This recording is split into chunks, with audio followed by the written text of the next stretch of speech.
What's up, everyone? I just wanted to share a short video with you guys. This Craftsman Drill Press, I restored it about 5-6 months ago, and the model number is 103-21720. I had a DC motor with it. It wasn't that strong, and I've been looking around to find a small motor like this one, which I found this. I restored it about 2 days ago. It's a Leland Motor. It's great, it's really good, very heavy, but it does the job for me. The only issue that I had was the direction of the motor, which runs clockwise.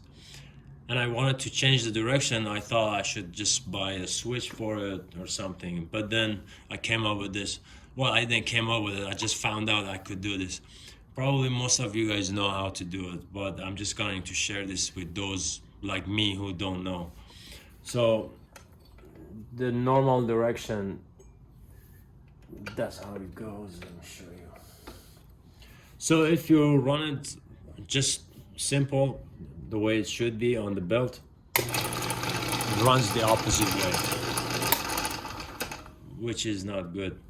So instead of changing the direction or switch, all you have to do is to just turn this over. That's it. It's very cool. I don't know. Again, probably most of you guys know this, but I'm not familiar with belts, and this was pretty cool.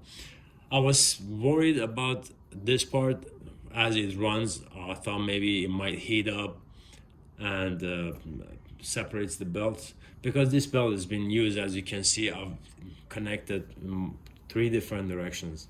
That's why it makes the sound.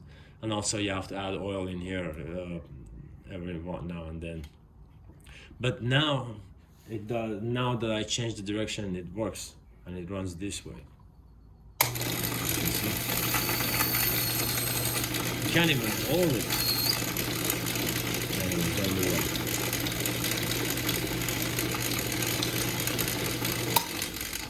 There you go.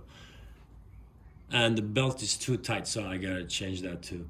Good thing about this drills is that you can adjust it very quickly, just like that. And another thing that I did was to just change the belt so I can have a better speed option. Anyways, that's it. I hope you find it useful. Thanks for watching.